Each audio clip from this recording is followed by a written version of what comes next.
Good morning, everyone, and welcome to today's employment law webinar. My name is Marty Rabinovitch. I am a partner at Devry Smith Frank, and I head up the firm's employment law group. Devry Smith Frank is a full-service law firm. We have about 70 lawyers, and we have offices in Toronto, Barrie, and Whitby, among others. So this program today has been approved for CPD hours for human resources professionals. So for any human resources professionals in attendance today, we will send you the code to ensure that you can get credit for your CPD hours at the end of the presentation. And for lawyers in attendance today, the program has been approved and qualifies for 2 substantive CPD hours through the Law Society of Ontario. So here is the agenda for today. We'll do the introduction for a couple of minutes. We will then get right into the top 10 employment law decisions of 2023, followed by what to expect in 2024. We will take a break at 11:25 for about 15 minutes, and that will be followed by a Q&A period. So on Zoom webinar, you can submit questions throughout the presentation. So if you have any questions that come to mind throughout the presentation, feel free to submit them through Zoom webinar, and I will address as many of your questions as I can during the Q&A period. Now, the most frequently asked question that we seem to get during these seminars is whether the slides will be available. And the answer to that question is absolutely yes. They will be available on our firm's website following the presentation. And if you would like a copy of the slides even sooner, you can certainly feel free to email me and I will send you a completed slide deck. Now, one more housekeeping item before we begin. Everything contained in today's presentation is intended to be legal information and not legal advice. So if you have any specific legal questions about your personal situation or about your company's situation, as the case may be, please speak to a lawyer. So having said that, let's get right into the top 10 employment law decisions of 2023. Now, the first case that we've numbered as 1A here, I mean, here's a little preview. There's also going to be a 1B, so maybe we should have called this presentation the top 11 cases of 2023. But in any case, as you'll see, the first 2 decisions that we're going to look at are about a very similar subject matter, and that being notice periods which exceed 24 months, and that's why we have grouped them together. So the first case that we'll look at is called Lynch and Avaya Canada Corporation, decided by the Ontario Court of Appeal in 2023. So Avaya, in this case, appeals the decision of a motion judge to award a 30-month common law reasonable notice period to a wrongfully dismissed employee. So Mr. Lynch worked as a professional engineer for Avaya. His employment was terminated due to restructuring, and Mr. Lynch then sues Avaya for wrongful dismissal. So just by way of brief background, at common law, unless there is an enforceable termination clause in their employment contract, an employee who is dismissed without cause is entitled to reasonable notice or pay in lieu of reasonable notice, having regard to their age, years of service, character of employment, and availability of similar work. And those factors are set out in a decision called Bartle, which I believe was decided back in the 1960s. Now, the purpose of common law reasonable notice, at least in theory, is to ensure that a wrongfully dismissed employee will continue to receive their salary until they secure alternate comparable employment. So, and in the Superior Court of Justice, the motion judge determined at the summary judgment motion that a 30-month notice period was appropriate for this employee. And this was actually a notice period that exceeded the 26-month notice period that was sought by the employee in his statement of claim, which is a little bit interesting, as normally the court is not going to award more than what the employee or the plaintiff actually claims. And just by way of brief background as well, there was a case back in 2019 called the Daw and Equitable Life Insurance, as well as others, where the court held that exceptional circumstances were necessary in order to justify a common law notice period of more than 24 months. And Daw, by the way, was overturned on appeal. Now, in this case, the judge was not persuaded that Mr. Lynch failed to mitigate his damages, or in other words, take reasonable steps to find a new job, despite the fact that he didn't actually apply for any jobs after being terminated. Now, as I recall, what Mr. Lynch did do was he led evidence about how he had looked for other jobs, but that he couldn't find any comparable positions to the one he had with Avaya. And even though he didn't actually apply for any jobs, the court nevertheless found that there was not going to be any reduction in the notice period related to mitigation. So in the Superior Court still, the court considers the following factors in determining that exceptional circumstances were present and that an award of wrongful dismissal damages in excess of 24 months was appropriate. So in particular, he had a very specialized, very unique and specialized job. He had 38 and a half years of service with the employer. He had been identified as a key performer, and he lived in Belleville. And the court found that while he probably could have found comparable employment in other bigger cities such as Ottawa and Toronto, the judge was not going to require him effectively to move when he was almost 64 years old at the time of the termination and had lived in Belleville throughout his entire employment. And on appeal, the Court of Appeal dismisses the appeal and effectively agrees with the trial judge and says that the 30-month notice period is appropriate and will be upheld. So we'll now get into case 1B here. This is, again, a case about reasonable notice. This one's called Millwood and IBM, also decided in 2023 by the Court of Appeal, which, by the way, is the highest court in Ontario.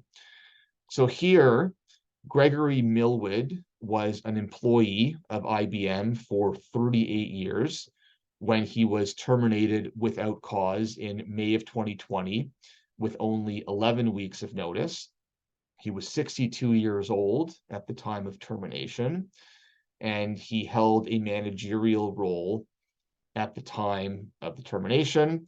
And since he was only provided with 11 weeks of notice, he commences wrongful dismissal litigation and then brings a summary judgment motion seeking reasonable notice and salary and incentive compensation, pension, and some other benefits. So here, the court or the motions judge determines that a 26-month reasonable notice period was appropriate, having regard to his age, lengthy service, exclusivity of employment, character of employment, and the specialized nature of the work.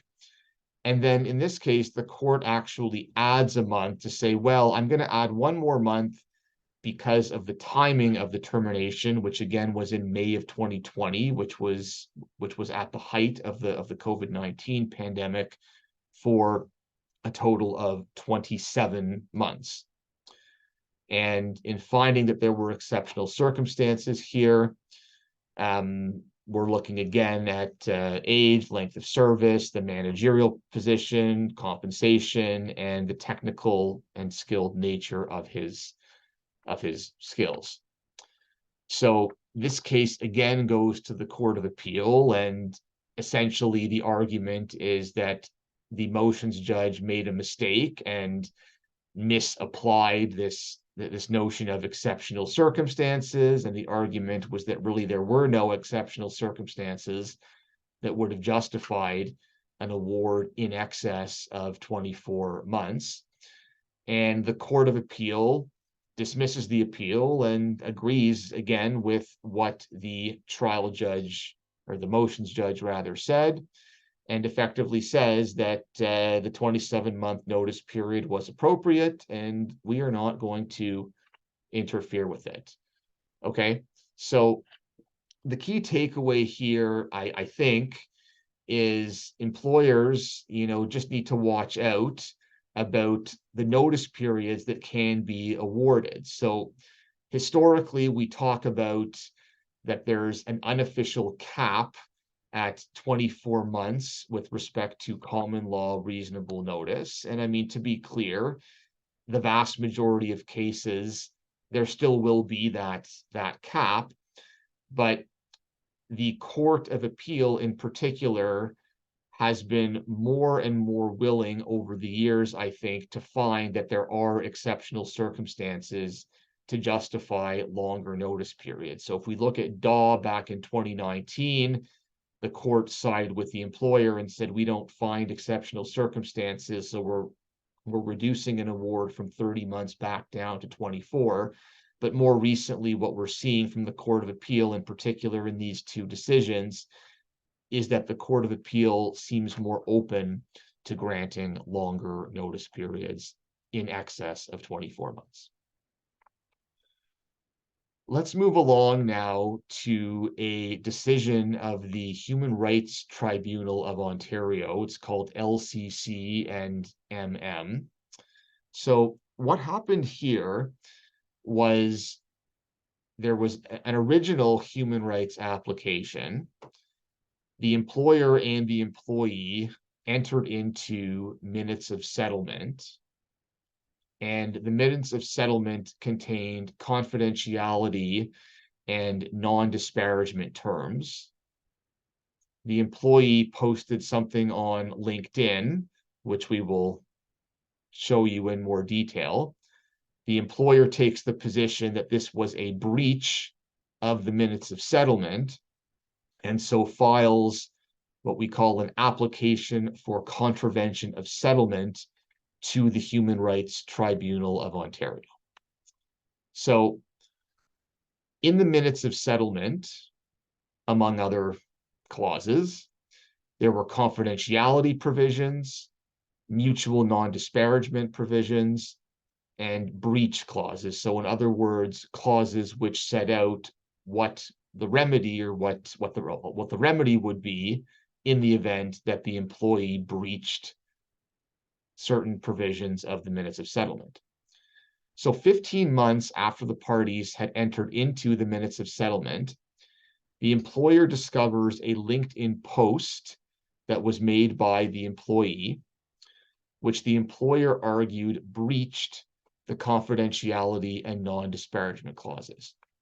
So just so you have them, this was the confidentiality provision, and really I'll just highlight here that the employee really was only allowed to say anything if they were asked specifically about the settlement, and there was also the standard exception for the employee's immediate family and legal and financial advisors.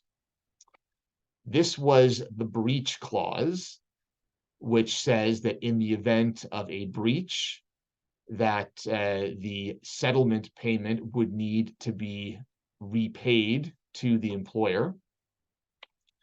And there was also a mutual non-disparagement clause, which is reproduced here, which essentially says that both parties are not to make any disparaging or derogatory or sort of damaging comments to each other. And the full text is here.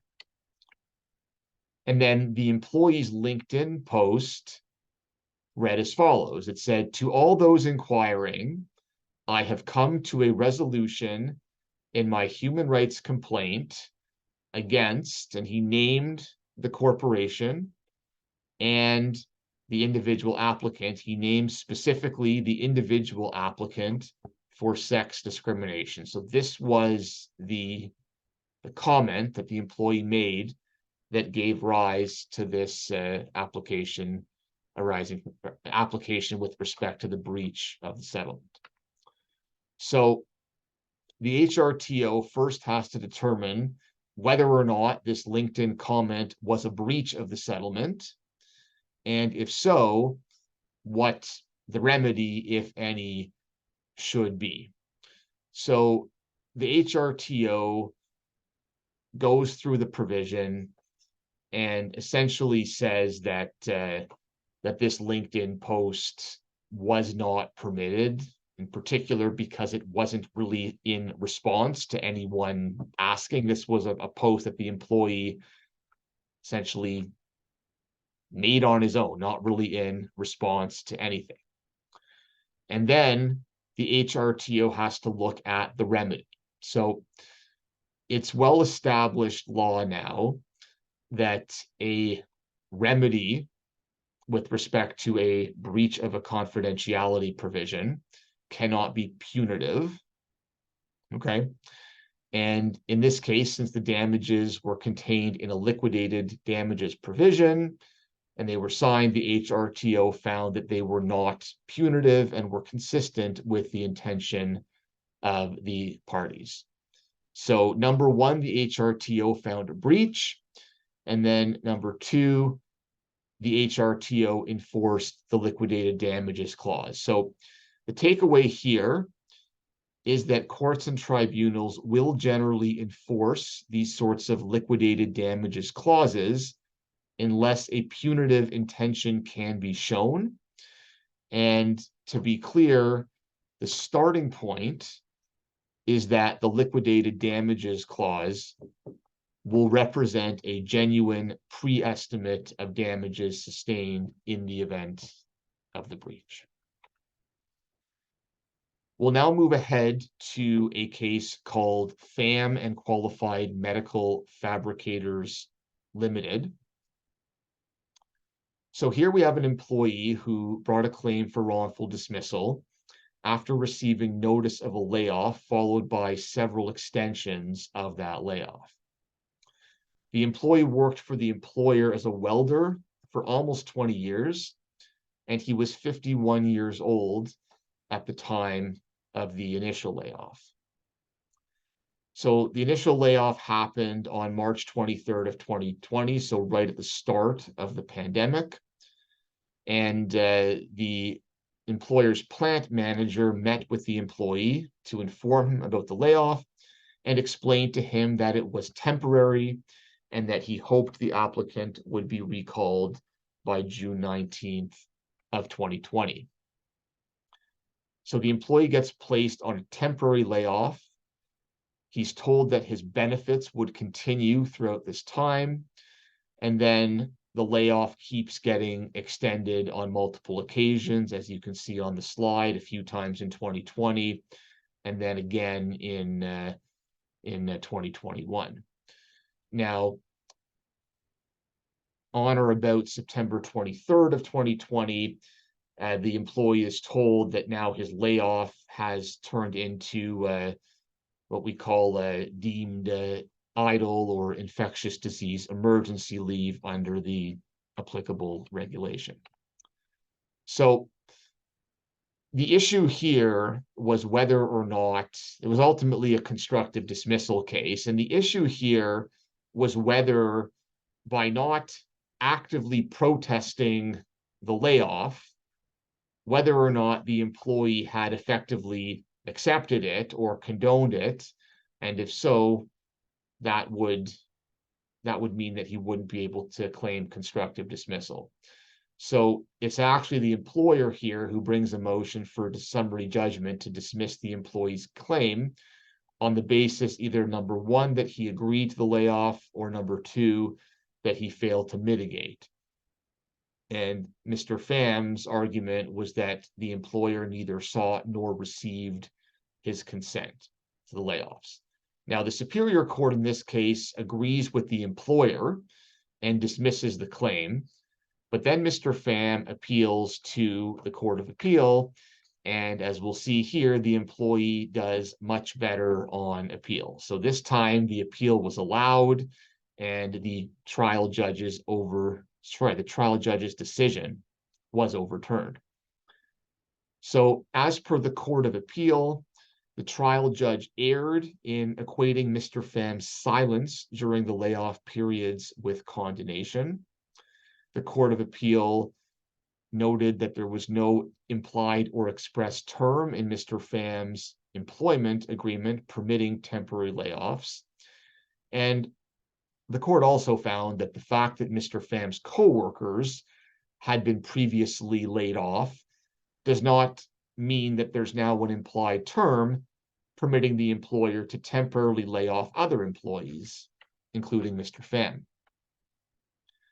So the takeaway here is that just because an employee does not actively object to a temporary layoff, just because they didn't actively object, doesn't mean that they're barred from proceeding with constructive dismissal litigation. So in other words, they still can.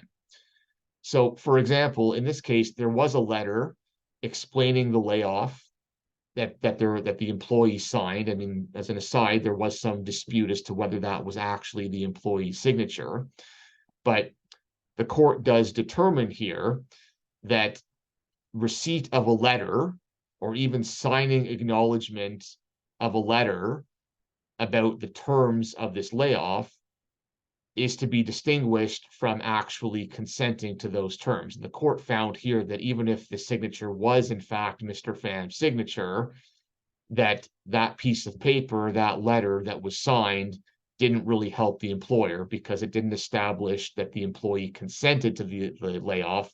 All it really established was that he acknowledged receipt of what the employer said the terms of the layoff were. So what this letter said, it said, and I quote, "I regret to inform you that due to budgetary considerations and a recent slowdown, it is necessary to put you on temporary layoff for a period of 13 weeks, and that the layoff was in accordance with the employee's work agreement." So for employers, having an express term in the employment contract regarding temporary layoffs can mitigate the risk of constructive dismissal claims arising from temporary layoffs. The next case we'll look at is called Tan and Stostak, Inc. So here we have an employee who worked for the employer for nearly 5 years, where he acted primarily as the depot manager. The employee's salary was $67,500, and he was enrolled in the company's benefit plan, and also had received some sort of Christmas gift or a bonus every year. The employer gave the employee notice of termination on May 28th of 2020, informing him that he was laid off effective the following day, which occurred during the height of the COVID-19 pandemic. The employee wasn't able to find alternate work at the time and was approved for the CERB benefit, the Canada Emergency Response Benefit. So the issue here was about the termination clause at the end of the day, which the employee argued violated the Employment Standards Act. As we'll see in a minute, the termination clause provided that the employer could terminate without notice or pay for any just cause. And there was also a savings provision in the termination clause. So just so you can see it, I've reproduced here the termination clause in full. The first part that's highlighted in red is the offending provision. Okay, the employer may end the employment relationship at any time without advance notice and without pay in lieu of such notice for any just cause recognized at law. Clauses like that are not going to be enforceable anymore because there's a distinction to be made between just cause and willful misconduct as per the ESA. But then here, if you look at the second provision highlighted in red, this is what we call a savings provision, because it says the provisions of the Ontario Employment Standards Act 2000, as they may from time to time be amended, are deemed to be incorporated herein and shall prevail if greater. So what the employer is trying to do is to use this savings provision to cure any other portion of the contract that might be unenforceable. And the courts have been very clear, and the same thing holds in TAN, that that's not going to cut it. These savings provisions will not cure other parts of a termination provision that offend the ESA. So this is just a brief history of a case called Rossman, which sets out what savings provisions are. And then this is a little bit of the history about a case called Waxdale, in which the distinction is made between the willful misconduct ESA standard for termination and the common law standard for just cause. So I won't get too much into the weeds on Waxdale right now, but that's the background of it. So what the court has ultimately found here is that the termination clause is still going to be unenforceable regardless of the savings provision. So the employee is entitled to common law reasonable notice. Okay, and he's entitled in this case to 7 months of notice, but also important is that there was no deduction made for the CERB payments that he received.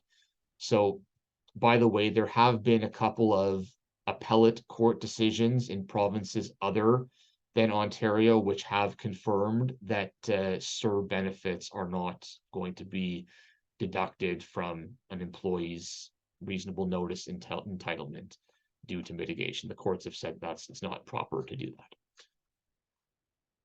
So takeaways here, we've covered these, but savings provisions are not going to cure an unenforceable termination provision. Very important for employment contracts, including termination provisions, to be drafted clearly and unambiguously. And on a related note, lawyers should be involved in that, given the complexities of termination clauses these days. And as an aside, I typically suggest to clients that their employment contracts be reviewed at least once per year. And then CERB payments are not going to be considered in mitigation calculations. Okay. We're now going to move along to a rare unreported decision that is actually quite important, in my opinion, which is called Copel and Lozani Holmes, decided by the Superior Court in 2023. If any of you are interested in a copy of the case, I can send that to you. It's not actually available online. It's an unreported decision. So in this case, the employee and the employer entered into a 1-year fixed-term employment contract. It contained a clause that addressed termination for cause and a further clause that provided for termination on notice. The termination clauses limited the employee's entitlement to pay upon termination. It limited them to ESA entitlements only, in the event of termination for cause. So similar to what we saw in the last case, that was not the contested issue here. The issue here, as we'll see, is what the effect on an unenforceable termination provision is in the context of a fixed term contract. So the employee says, well, it's a fixed term contract. You've got an unenforceable termination provision. So as per other existing case law, I should be entitled simply to payment until the end of the term. And the employer makes an argument, that's a little bit cute, and basically tries to say, well, this should be treated just like an unenforceable termination provision. And rather than the employee being paid out right till the end of the 1-year term, the employee should only be getting a reasonable notice period at common law, which presumably would have been less than the full term, or else it wouldn't have made sense for the employer to argue that. So at the end of the day, the court says that the proper result here is that the employee is still going to get paid out until the end of the term. The nature of the fixed term contract is still enforceable. The effect of the termination clause being unenforceable just means that the employer cannot rely on that early termination provision, and the employee is still owed until the end of the fixed term. Okay. Giduturi and LG Electronics Canada Limited. This is a case about mitigation. So in 2006, the employee commenced employment as a warehouse packer with LG Electronics Canada. The employee was entitled to a number of benefits, medical benefits, and paid sick leave, some bonuses. The employee had strong performance reviews throughout his employment. In January of 2021, LG announces its intention to outsource its warehouse operations to Pantos, a third party. And during the announcement, the employee was assured that his job responsibilities, compensation, and seniority would remain unchanged under Pantos. But contrary to this assurance, when presented with a written employment contract, the employee was offered at-will employment and faced a significant reduction in his total compensation. So there were some concerns that the employee had with the new contract. For example, it included out-of-pocket expenses for group benefits. There were no provisions for paid sick days. Now, the employee, to his credit, raises concerns to Pantos about making some changes, and Pantos does increase the base salary to compensate for the absence of paid sick days and the delay in the merit increase the plaintiff would have received. But ultimately, despite the new offer being comparable to what the employee had initially, the employee is still just not getting a good feeling with Pantos, and he cited concerns about the company's professionalism, its corporate profile, and communication style. So consequently, the employee chooses to decline Pantos's offer, and this leads to LG providing the employee with a termination letter. Now, note the chronology here. The employee denies Pantos's offer, and then, and only then, does the termination letter come. So the issue, again, is about mitigation. So the court confirms that although employees are generally required to mitigate their damage by accepting offers of comparable employment, the court in this case determined that the employee's refusal to accept the new offer did not constitute failure to mitigate. And the reason for that was because the offer was withdrawn before the employee was actually terminated. So in other words, the employee gets terminated, but now doesn't actually have the option anymore of accepting the offer from Pantos. So it would seem that if Pantos had either made the offer after the termination or had kept the offer open for acceptance after the employee had been terminated, then the employee may very well have had a mitigation problem. But in this case, and based on these facts, the employee said there was no failure to mitigate, and the employee ultimately is awarded 12 months of pay in lieu of notice. Okay, so the takeaway is pretty much just watch out for the timing of the offer, to ensure that the employee will have that duty to mitigate. And it would be a good practice if there's going to be a sale of a business and the employees are going to receive new offers of employment. The offer, should either be identical or substantially the same, or at least comparable, to trigger the duty of that employee to accept that offer. Otherwise, they will have a mitigation problem if the employee sues for wrongful dismissal. For the next case, called Shaligan and Mercer Selgar Limited Partnership, we are going to venture outside of Ontario and into the province of British Columbia at the British Columbia Court of Appeal. So this is a case about how the courts have treated cases where employees secretly record their coworkers while at work. So the employee, a certified professional accountant, served as a financial analyst for Mercer Selgar Limited Partnership, the employer, and after a decade of employment, the employer terminated the employer without cause in 2020. And subsequent to the termination, the employee sued for wrongful dismissal in the Supreme Court of British Columbia, which, by the way, is the equivalent of the Superior Court of Justice in Ontario, and also filed employment standards and human rights complaints.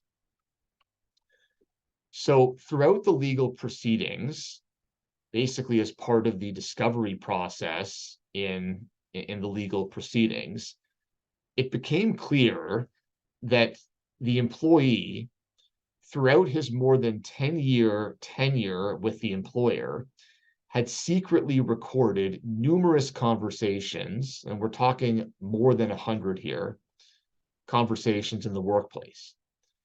And these recordings included things like one-on-one sessions with coworkers, meetings with managers and human resources personnel, safety meetings, and even ordinary conversations with colleagues, I suspect in many cases about matters completely unrelated to work. Now, the employer was understandably shocked after discovering all of these recoverings, and the employer decides to amend its defense in the wrongful dismissal litigation in the British Columbia Supreme Court to assert, after required cause, on the basis that the recordings exhibited a lack of trustworthiness, which was simply incompatible with ongoing employment for this employee. And the trial judge ultimately agreed with the employer and found that the company had successfully established after required cause, so there would be no severance package at common law.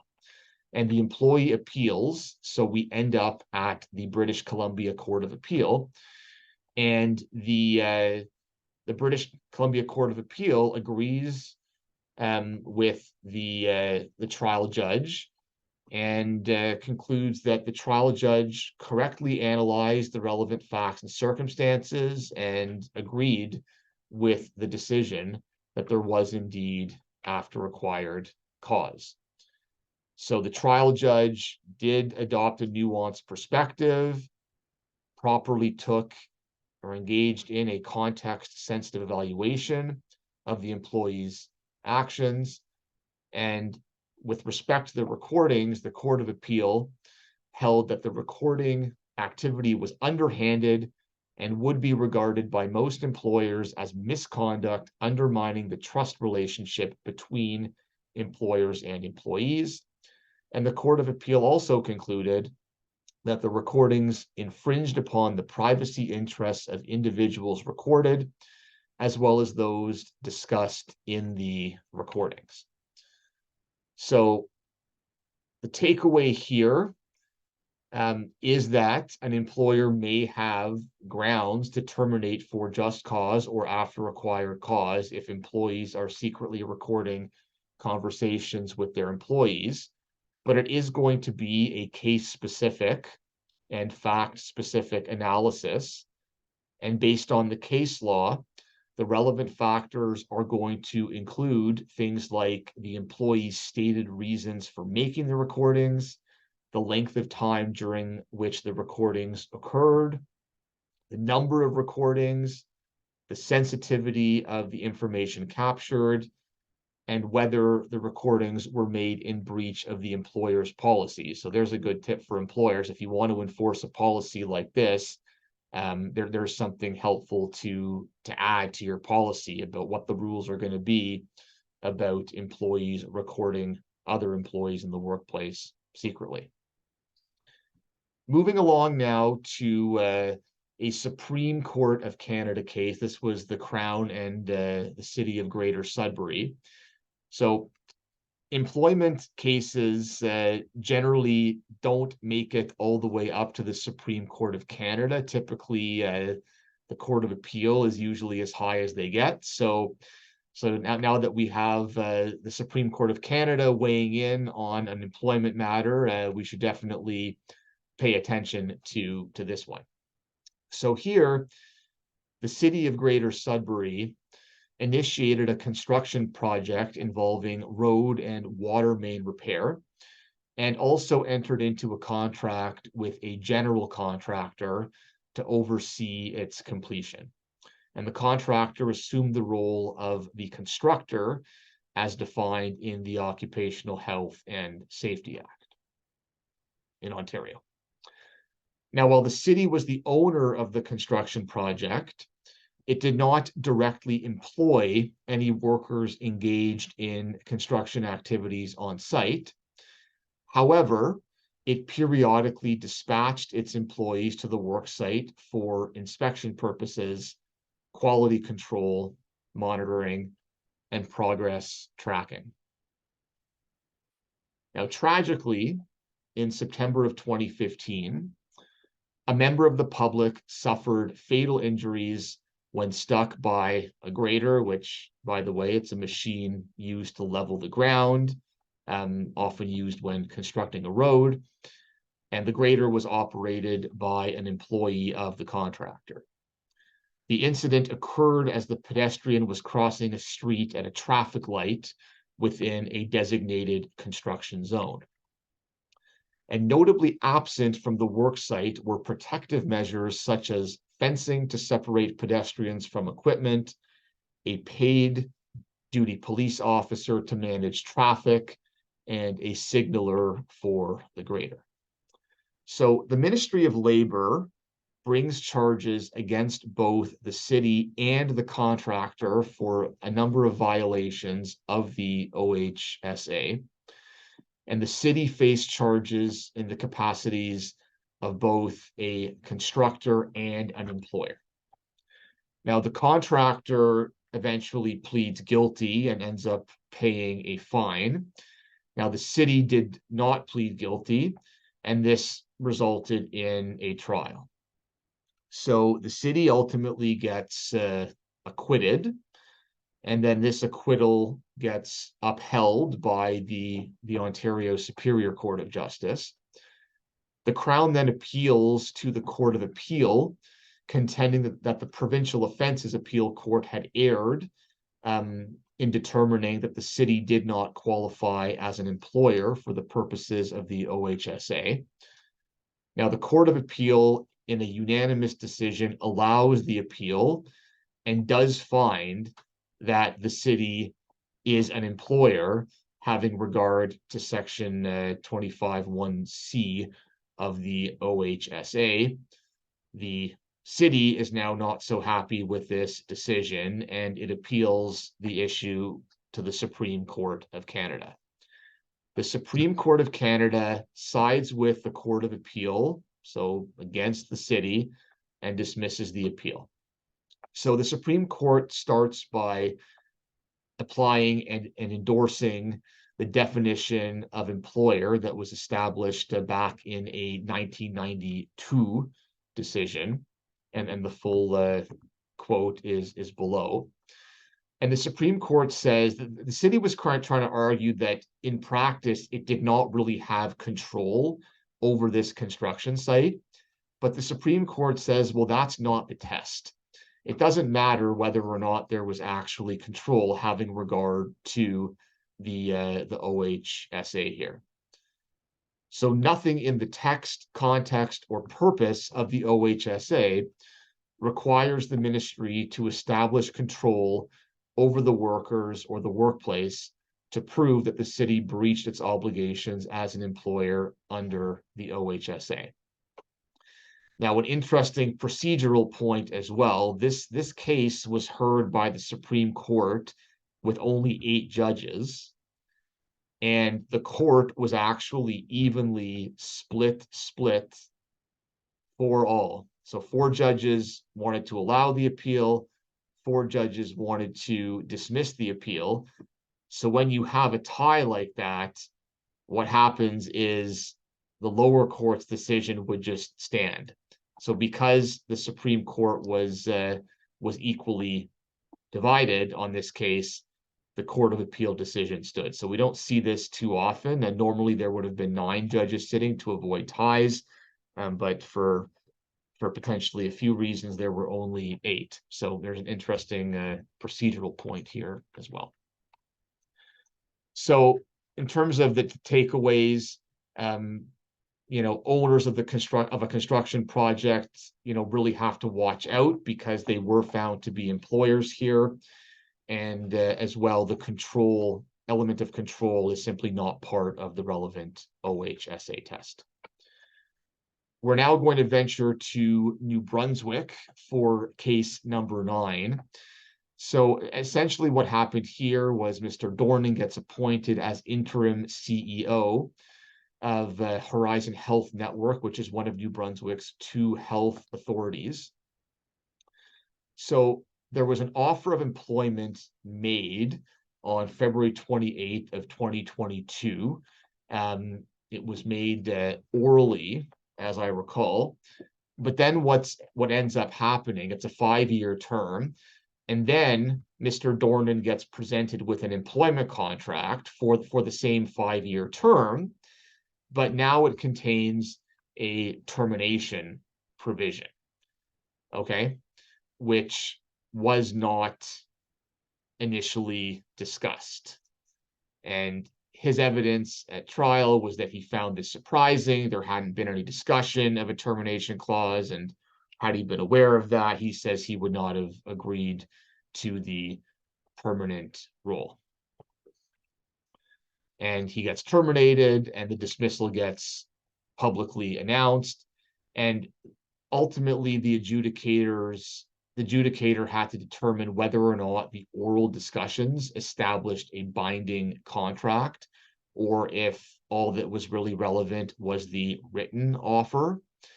And ultimately, what happened was the court believed Mr. Dornan, accepted that the oral contract was enforceable, and therefore would not apply the early termination provision. And he ends up getting, because the contract was, for about 5 years, the employee ends up getting awarded about $2 million in damages. And because of the way the employer handled the termination by making too much of a public affair of it, there's also $200,000 in aggravated damages that gets awarded. So employers do need to watch out for verbal agreements. Okay, so number 1, be careful in the first place. Number 2, having a clause in the employment contract which says that there haven't been any, prior verbal agreements, and that any prior agreements are revoked, and the only applicable contract is the contract that the employee is going to sign. Also, a reminder to employers that if an employee is already employed, that there would need to be fresh consideration if the employer wants to make further changes. So in other words, the employee would need to get something that they don't already have. The high award of aggravated damages suggests that adjudicators and courts are happy to award these. Getting legal advice with respect to terminations is always important. I will just note again that this is not an Ontario case, so it's not going to be binding in Ontario, but it nevertheless, is an interesting case about oral contracts, and it is a good warning for employers to really be careful about oral contracts, and also I would say generally about fixed-term contracts. Generally, fixed-term contracts are not going to be the most appropriate option for employers for a number of reasons, but in particular because of what happened in this case of Dornan and New Brunswick Health. And the last case that we will look at in this section is called Imperial Oil Limited and Hasib. So Hasib was an international student. He submitted an application to Imperial Oil for a position as an entry-level project engineer. Imperial made an offer to Hasib, which was conditional on him providing proof of Canadian citizenship or permanent residency. And despite not meeting this condition, during the recruitment process, Hasib represents to the employer that he was eligible for permanent work in Canada.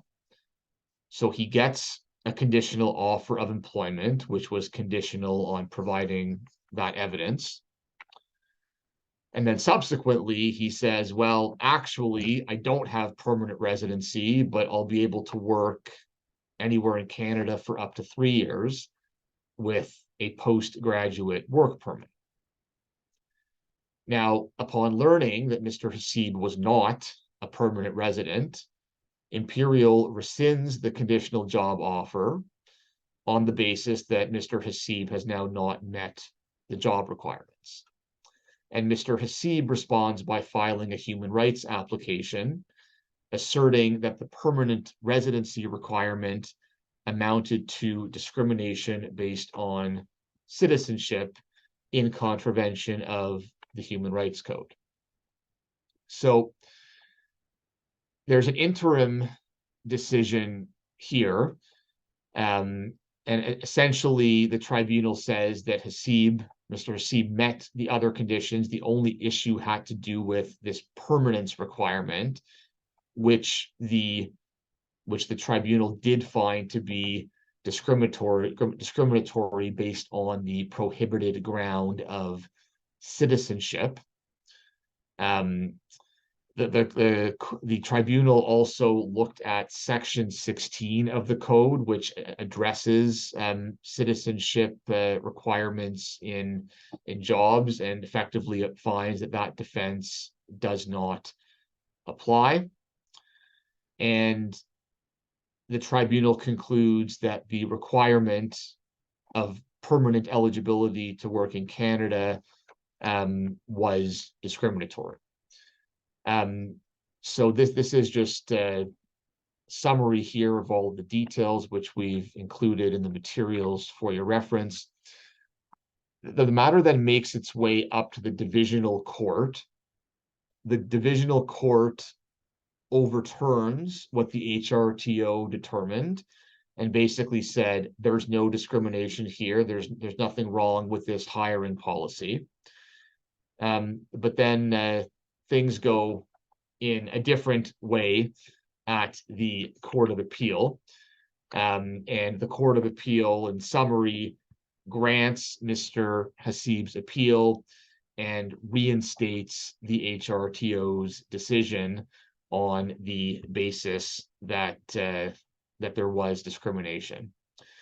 Now, this is actually relevant to something that we'll look at in the next section of this presentation about Canadian work experience as well. So, in other words, the takeaway here is that the employer's policy to require what we call, sort of permanent eligibility, to work in Canada, permanent eligibility, was found to be discriminatory.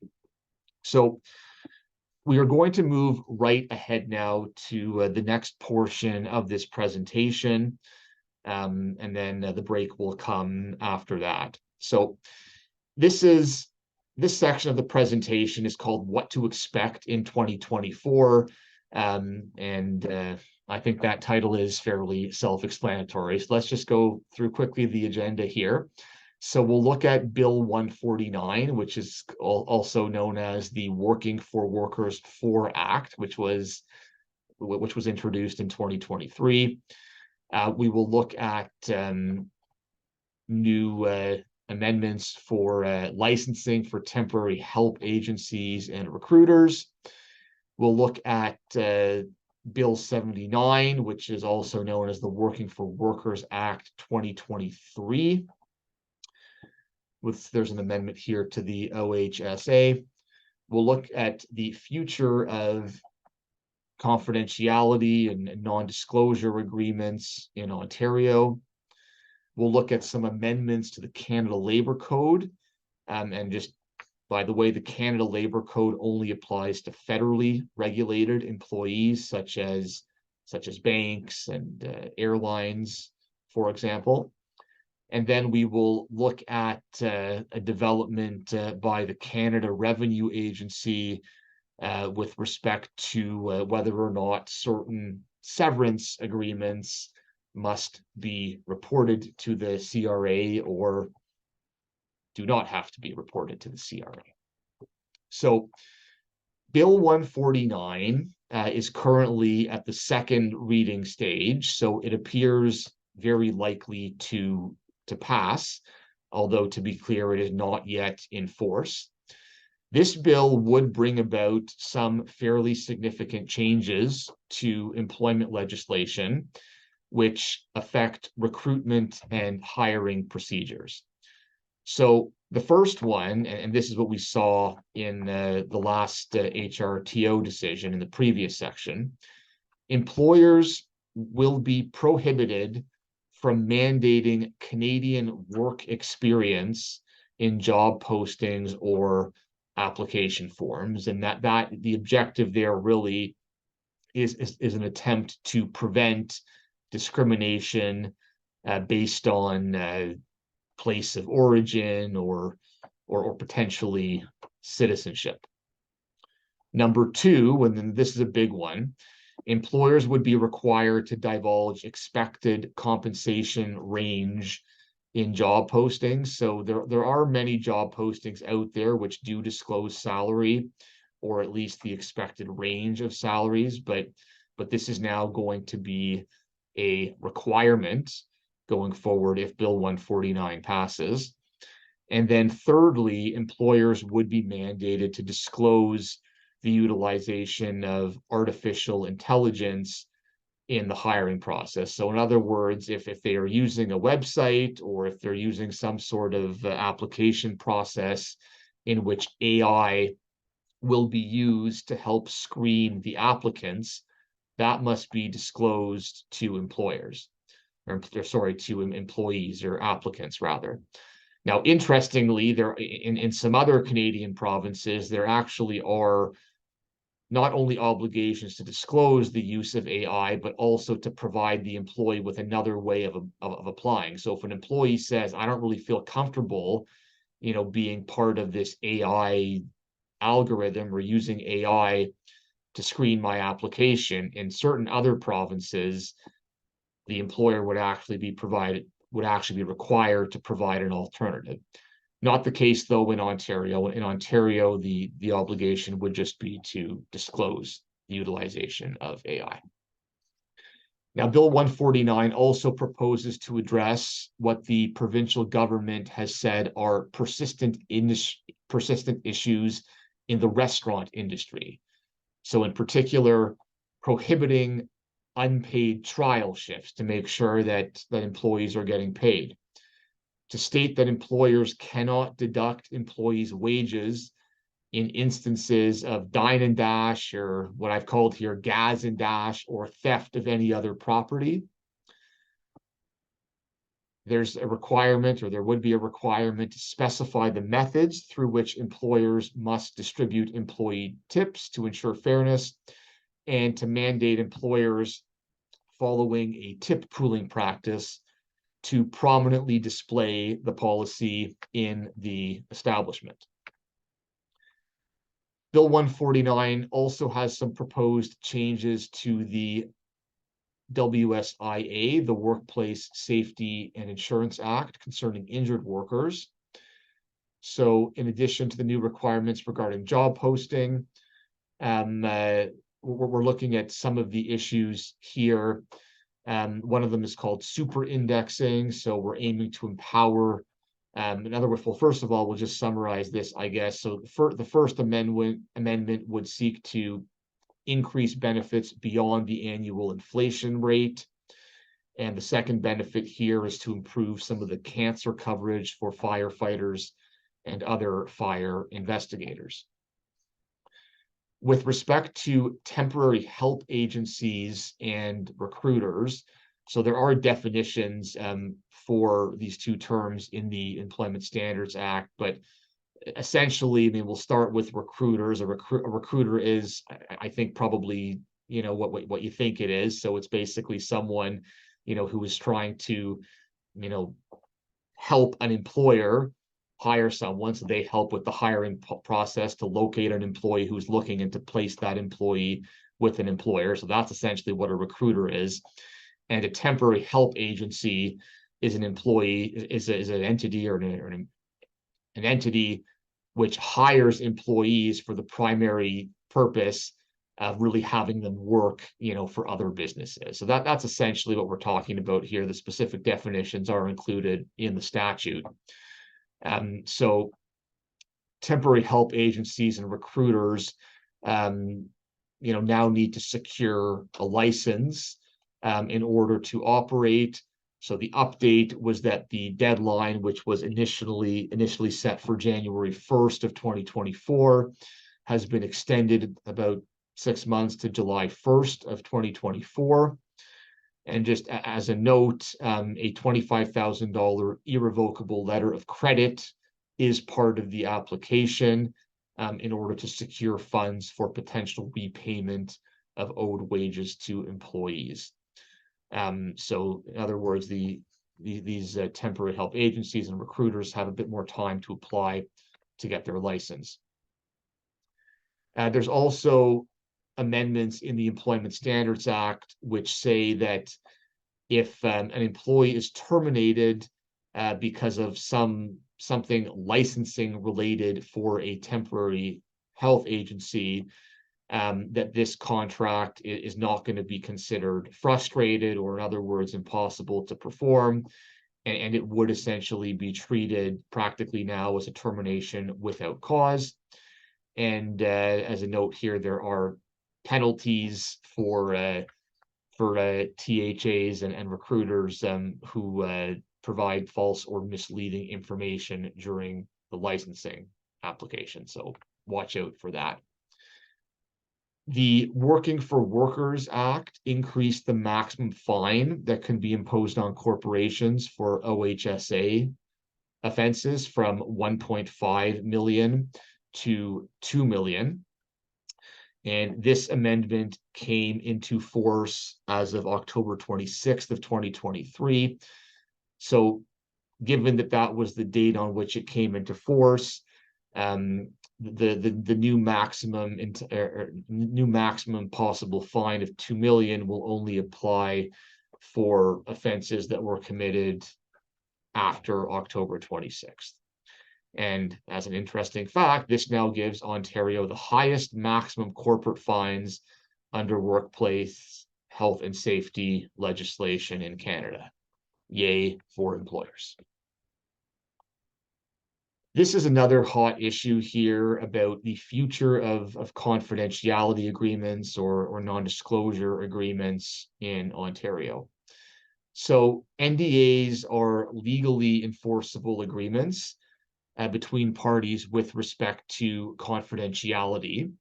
And they are typically used. What we're talking about really here is confidentiality agreements that are entered into as part of settlements. So it's a fairly standard practice that if an employer is going to agree to pay out money to an employee as part of a settlement, that there would be a confidentiality provision, which would prevent the employee from disclosing details of the settlement to third parties. There are some standard exceptions usually for people like immediate family and tax and legal advisors, and as required by law. But other than those exceptions, the employee would not be able to disclose any confidential information about the settlement. Now, Ontario has been considering banning the use of NDAs where there is a case with respect to workplace sexual harassment, misconduct, or violence. So the theory is that if someone makes an allegation of harassment or sexual harassment, and the employer says, okay, well, we'll pay something, but we don't want you to tell anyone, what happened, or, that the case settled, and, how much money that you've paid out. Some have expressed concerns that in particular with respect to sexual harassment and violence cases, that there are policy considerations which might weigh against silencing those employees, at least with respect to what happened. So Ontario has previously banned the use of NDAs in cases of sexual misconduct involving post-secondary employees who are looking for work at a different institution. So that's a very, very narrow banning. And the Canadian Bar Association has supported discouraging the use of non-disclosure agreements in cases of abuse and harassment. So nothing actually has really happened yet beyond that, but this is just an issue to watch. It would not shock me if there are further legislative developments regarding this issue in 2024. There will be some amendments to the Canada Labor Code, which will be coming into force on February 1st of 2024. For example, amended termination requirements, which are dependent on the employee's years of service. And just for clarity, this affects individual terminations and not group terminations. So here are the new notice requirements under the Canada Labor Code for federally regulated employees. You'll have that slide for your records there. And then last, but certainly not least here, we're going to talk about an issue that has come up recently with respect to severance agreements and whether or not in certain cases such severance agreements might be reportable to the CRA. So I'm going to give a little bit of background information. So effectively what happened was back in the summer, there was a concern that was raised by a member of the employment bar. I believe it was in the National Post, among other sources online, which suggested that it might be improper in many cases for there to be allocations of settlement funds in wrongful dismissal cases payable to the employee on a tax-free basis, and that based on the way many employers and their lawyers were conducting those settlements, that there may be in fact an obligation to report that settlement to the CRA. So I'll back up even a little bit more here. So when there is a settlement for employment related litigation, and the employer is going to pay out money to the employee, the money has to be allocated or characterize as something. It's not just going to be money that's paid out to an employee. It could be wages, less deductions. It could be a retiring allowance. It could be a contribution to the employee's legal fees payable directly to their law firm. Or it could also be damages for or general damages, which would be on a tax-free basis in certain circumstances. Now, it's always been the case that any allocation or characterization to tax-free damages needs to be reasonable. For example, if you try and allocate, $300,000 to tax-free damages for human rights code breaches, that's not going to be reasonable at all, because to my knowledge, there has never even been one decision where a court or human rights tribunal has awarded that much money. So that would likely be seen as unreasonable.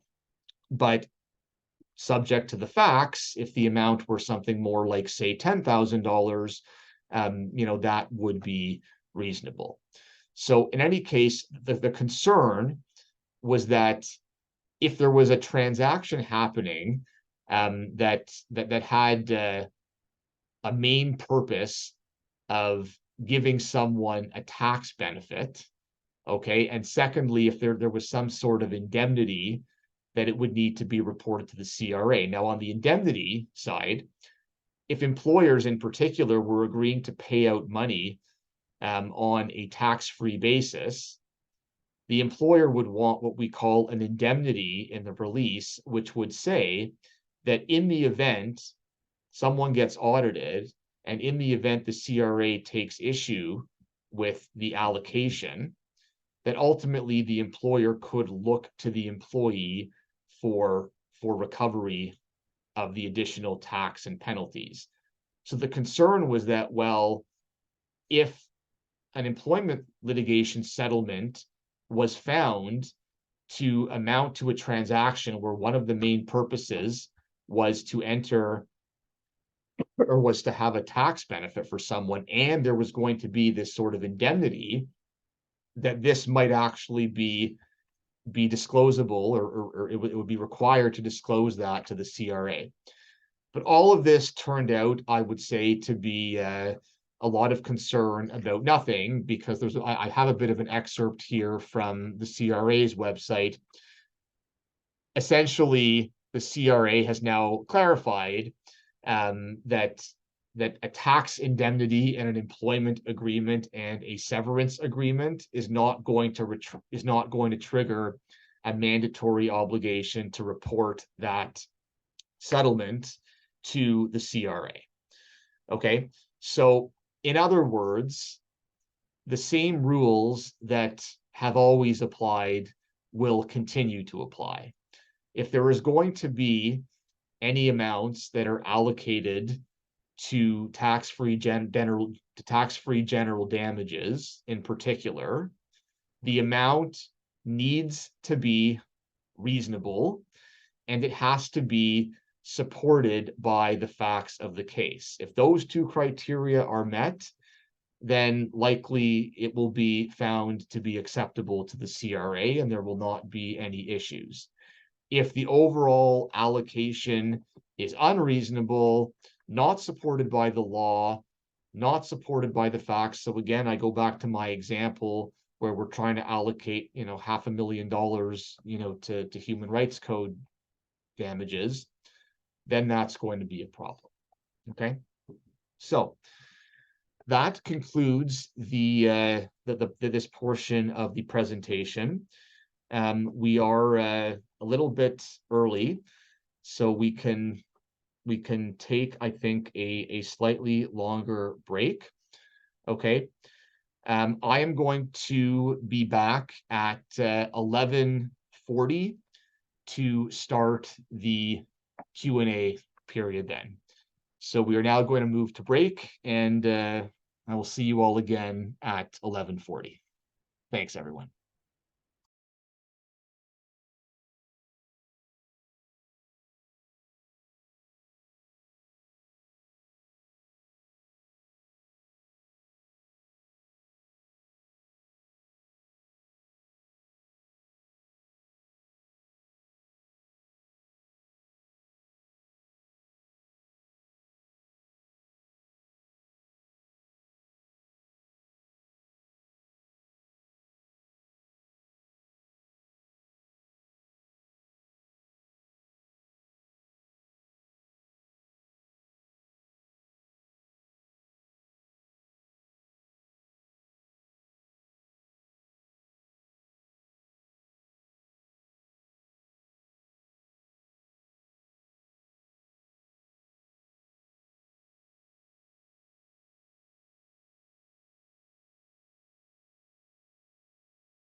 Okay. Okay, welcome back, everyone. So in terms of the Q&A period, there were a few questions that came in during the break. I have answered all of them in writing through the Q&A feature. So I'm just going to make a few comments to wrap things up. So the slides are now available. I did post the link in response to one of the questions came in, so they can be accessed through that link. We typically put on these seminars a few times a year, typically once per quarter. So the next seminar will likely be either in February or March of 2024. So watch your inboxes and your LinkedIn for the timing of the next seminar. We, as usual, welcome feedback about our seminars. So if you have any feedback about today's seminar, please feel free to pass it along. And if there are any topics in particular that you would like us to present on in the future, feel free to send us your ideas as well, as we're always welcome to that feedback. So once again, thanks everyone for coming. I've just checked again. I don't see that any new questions have come in. If you do think of any questions after the seminar ends, you know how to contact me by phone or by email, so don't hesitate to ask. Thanks very much, everyone, again, and have a great day.